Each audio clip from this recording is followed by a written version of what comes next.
Scarfizzo. Boy, the Magribhi. I've a long time. Yeah, long time since a bow. Hey, I just say bow. There are minutes bow. Yeah, what a bow. To be some nazo. Alright, Wedzera. Secret band. But if you have to this coming year. What a funny if you. Okay. So, Gabambo, you're trekking then also.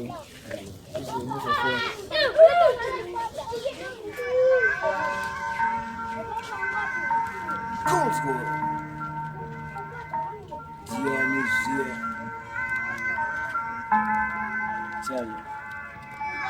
Cool school. Waberiko katibutira. Buya bakabachirira. Takakura tirinerera. Cha kwa cha kuzwa bakashora mbuza tikabajibira. Kuda mwari baba tutse tengo kumbira. Sairi moto kukura tirinerera. Bakatibutira. Buya bakabachirira. Bakashora mbuza tikabajibira. Kuda mwari baba tutse tengo kumbira. Sairi moto kukura tirinerera. Bakatibutira kuzwa hanze tirinerera. Sakarisha tupengesa kechera mawaga plani kundipolisha wo tusefa maziko makanditengesa nepotse kwano shamba dzese vachinditsomesa ndezvembwanjesta renda vachichipisa mbuya vamuripi soda anopembedza nandzakadora ziya richavayeredza mvura isina chura namo yakandipengudza amai vakandiseya ndine 8 nechikomba vaenda kudansi Keskani sefa nchiva kukwashi Mama makasukwa chengezi Bari kuyaji Saka musanji utu sina basa Tire mubumbi chanya atimbo gasa Yetu tokifenda Negodo musa tratra Pengera munda meyo asekuru Muna fire kuzwa Ngoza tikawa zimbira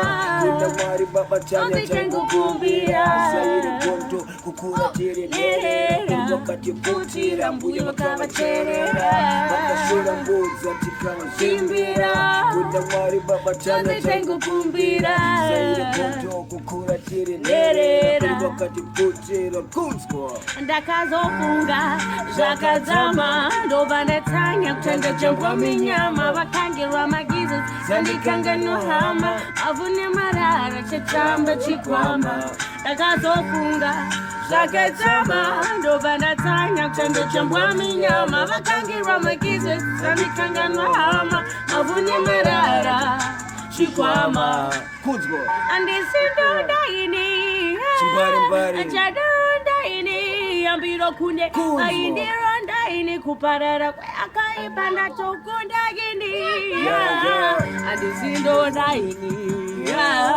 Acharonda ini Ambiro kune Aindironda ini Kuparara kwa akaipanda chokunda gini Bakashora mbuza tikawa zimbira Kuda mwari baba changu kumbira Sairi joto kukura tiri nera Wakati putira Kuda wakawa cherera Mawana Kitu crown waisi Respect Matusima for moto Respect Mawana Yeah, tungopoza tukontinue Right, yeah, naso yani I mean, I don't know I don't want to introduce. I don't want to introduce. Yeah, Untitled Chapter. Scarfizzo Tsotsi Tanyah. Because I'm going to meet you. I'm going to find a TPA. Okay. It's in young. I'm going to listen to you. What is it? Because I want to understand the mind. I'm going to listen to you. What is it? Okay. Samo mangobatana ku music futhi. Mba makabatana music makabatana. Wedzera. Tekanoita vana ipasi futhi Wedzera. Tese tekanoita tekamboita marombe tese right. Okay. Tikatongorwa kuti marombe abatana kuti abudise mukombe. Aiwa ndizo chance. Saka music industry sei since watanga kuimba na Tanyah Tsotsi. Zvimunyasofamba sei? Yeah, go. I can't complain, Hwezha. But it's about that things you know, so good that release something because it's easy if you ever get released anything. tikangoreleasa masolo project pane regional choose code nedzematenga negudo tana song yainonzi vanabiki ndesondakarigwedza but tichese asati ambotambudisa song but vane chivekoti mamasong akaita asati abuda nemavideos saka iwo kuspecialize nezhenre ipi because mazimdanso tokuona futi uriko kumazimdanso rhythm and then kuhip hop futi uriko saka kwako chaiko kwaunyazospecialize nako ndekupi yeah as an artist andina specific genre ndinongogadzira music for everyone because yekuzoti dance or hip hop tichizi sezvezve toenda kutoita ngetokatodivide vanhu but at the end of the day good music is good music saka tinongoita zvese just like Tanya akatonge ari kumangoma zvikudaro but izvezvi paipi ratogadzira remix mangoma hip hop afro pop and with time chatezenge tatoita mbira futi alright saka kwese munokwana zvese for as long as chingonzi music chete but kana ungori artist unofana kunge uri able kungoita zvese saka mukushanda maproducers api muindustry yemusic yeah so far we've worked in chill sport imwe takaita nemanix bros kuzoya apa titosera kuzoita mamwe project na Oskid chamuka Oskid passion java jamal also infinity na infinity wepa remusic nevamwe vacho munozongovaona vamwe vacho masurprise atakevin some international producers okay saka hamuna anyone ari kumanager here or ari kusupportai pamaprojects amuri kuita for management izvezvi patisati pane management but tinoona kutisupporta the likes of chief sport alright Fantime Levels the president Koya 10 like family support getting that one Koya shoes everyone knows shoes entertainment ndiye partner yedu pa movement yatrugit alright yeah, for the meantime and tine mamwe producers achazo engage like tine around is hyper as a producer futhi saka it's time chazingida kuti I'm movement ndimatsikoma mastreets magoya machichi zvese vakati unogwinyisa scene last alright so since mapinza nyaya maboya mani mumusic mune muchimba munosimbisa futi maboya mani here because maboya mani ari kuside kwema tracks munosimbisa here maworks aunoita chinoitika njoti what matters kuti togona kuda kumabuka kumapapa maboya mani but tikona kuti zvamfanana marekombi ikuenda kana kutoenda kana kustudio munhu arikwanisa kutotipa ndi kana mudara jikisasi even mudara alright dai kunzi varipo vanokwanisa kutoti cover futi mudara minutes saka vane kutoti no matter what we can't take them out of the picture vanhu vanofana vanenge vatori mupicture chero vako pane issues vanozobuda kuti madrugs chichichinechi but vakatonokusha futi kavanhu vavo kusociety because vastoripo ka kuziva zvanditaura saka chakaipa chinenge chirimo but takasanyanya chinanganisa takatarisa kuti mari yacho iri kushandei because some people are being helped with asi kupromota madrugs but pane zvavanogona sure saka alright music yenyu munoimba music nemessage here or munongoimbo zvimwewo zvezvi music yamunoimba imi muri tu vakambonotaura mama I think tinotoimba music ine message some of the times hanzi kana munhu uchiimba haufana kuimba zvokuti mwana mudiki anotadza kuteerera tinofana kuimba zvokuti kana gogo vari kumusha vakanzi vanonatidzwa I think kuti music yatinoimba isoso ine message alright tine patinozombepa zvinodiwa nemageto yetu but here and there kwete pese and also depending on kuti munhu anenge achiti message ichi because unogona kutoimba kuti ukona pane mbavha ukona pane mbavha ukona pane mbavha kune munhu anotirira kana inonzi inonzi blues like music love anoimba kuti chingoma ukona pane mbavha asi kune munhu anogara muraini momo akati unoti zvishopa nechi pane mbavha saka zvakudipenda kuti munhu anoti message ichi but for as long as chiri something chekuti munhu akachinzwa chinombatsira message zvafanira kuti munhu akataura kuti pfekai kana muchiita zvamunoita nevasikana kune mumwe munhu zvotonzi zvikunyadzisira but wakatonosevha kaungana wanga asingapfeki alright wato Yeah, ndikuinzwisisa. What is the Sheckom message? But Alright. any positive in Alright, saka ne competition irimo music industry mu Zimbabwe. In 2 years to come mukuona masvika papi. Mukuona mane mbiri yekuti mune mane following yakati yakanyasosimba and then mafans akati mukuona level richisvika here in maybe in 2 years to come. Yeah, level to even come in 2 weeks to come. But Alright. Mari, we never know. And as for competition, competition hapana. Why? Because hapana competition. So people are remember uskubona.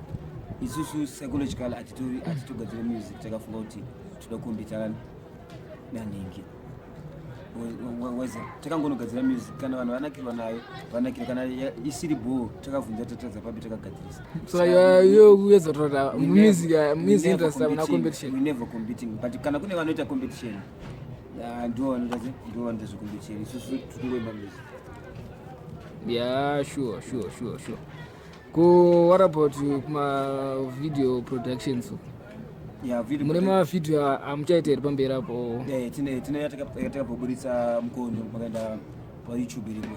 Inooneka pa channel ipi? Pa channel izo ziri pa channel YouTube because komafatana vatibatsira marketing. All right. Inonzi chi? Mukonyo. Pa radio Muntabera. Mpokazoya matenga negudo. Tine video ya Tanya. All right. Pa matenga negudo. Ne Scarfizzo Tsotsi futi iripo. Pamatenga negudo. So far ndo video atana 3 since atakushana tisa. Kozoya we shooting another video for song ya Tanya on the show. Sita ya Buda. Yeah, sita ya Buda. Kozoya tsina kuna matu also doing a video on that song. More. Saka yese ma video angachiwanika papi kana azobuda. Yeah, izo zipane issue kuti marketing ba channel ipi. Asata simba but possibly mukasota sama channel akati se choose sport kana kuti tichange ne channel yedu futi matsotsi izi yematsotsi mafia movement kuzoya ma social media even Ghetto. Sasa simba kuti tinga concentrate kwa chedu cheta maviews sikati chito depend na vanhu vachita mazi. But nozati pane imwe muzvinada kubvunza. Why you uchizviti tsotsi unozati tsotsi unongoziva word iroro. Vanhu vanisa question mark kuti but tsotsi anokadamboedza kutaura kuti ichi. Yeah, like I always say, even the last interview I went, Tsotsi character. Hwezha. A character create when life and go cross, uchirarama. Ende Tsotsi unogona kutotangira pakusati kusa change chaichaya kugasi ichingwa. Andika. Asi Tsotsi manje anonosiyana nembavha pakuti mbavha inoita ginyenda se Tsotsi anengari mo anengane psychology yake power yake in brain. All right. Hwezha. He's a person who can make things happen at any given time. Saka ndakangonodzosha every survivor Tsotsi some level calculation yako kana yakanosiyana nevamwe vanhu vese tori Tsotsi because uchatongopinda but nepo usingafana ngochaze uchipinda ende kuti Tsotsi ana kuzvipa futi Nakutopiwa kutanya yakazopiwa nani iyo ndo akazomupa here kana kuti ndakamupa ka amene akazopindura ega papa nongopindura kuti ini ndakatoona umaziva uchimboshanda wega mumastreets ka kuna vamwe vanhu vanogona kutorera advantage yekuti iwe unenge uri cool or soft plus semunhu anga ari musikana for that time ndisati ndasangana nababa ka andingangoti zvinhu zvaitondiremera kuna umwe vanhu kuti unosangana navo kutorera advantage so ndakatoona kuti akamukatsitsi katinako ka kanofanira kungoita kanenge kachitsotsiwa right ndofanira kutsvaga tsotsi pasaipa. Alright, saka utsotsi hwako wakauya usati wasangana nababa? No, wakazotouya ndatosangana nawo. Saka toona kuti takufanira kushandisa. Wakatosangana nababa waitonzi utsotsiwo futi? Vanga vagara vachinzi vatsotsa. Saka imi ndimi maitsotsi.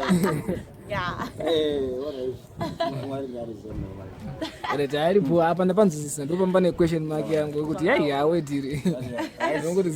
Ende utsotsi hwacho huri pakutsara tata kuzvinhu zvemizi ino hangu kusite kwangu ndingangoti even my voice I think rine kakutsara even moyo wemunhu karinokuita. Oh, serious? I think ndokwachiri futi chitsotsi chacho. Alright.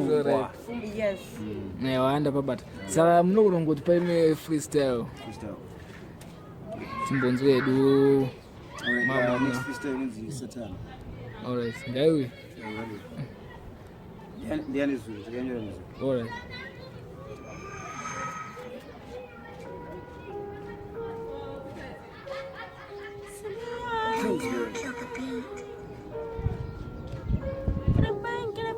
Ndiani zia. Ghetto crown, choose go to records uwonzo. It's a mafia movement. Plus TM Koyo. Satan. Satan unoterera, vanokutya ndo vanokunyepera. Satan unoterera, nguva yareba iwe uchizvinyepera. Satan unoterera. Satan unoterera. Satan, wakandironda ndikatoti. Satan, niposunga tosena kanda kufesi. Satan, cheki mbiri mipasemulesi. Satan, baba vangu jeri chakatambisheti. Satan, amai vangu vamurite can't get. Satan, tungera kusandikanda nali kuchechi. Satan, minda yakanga yethe is no forget. Satan, kuna drugs nikurombe mori get. Satan, okay, ukufunga sikukuketa no way. Hanza uwanikoni wakazitinya somewhere. Ichadambura musungo, gava one day. Yama yudungu ya skadi. I get it one day, I need a pain, that pain.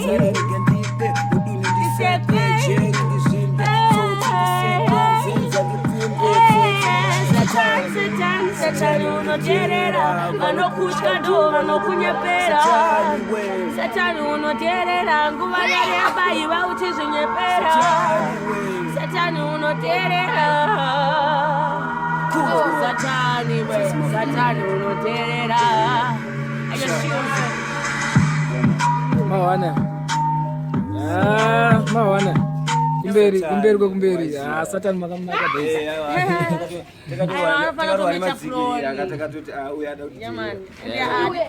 Hapana kuwiniswa Satan pasose.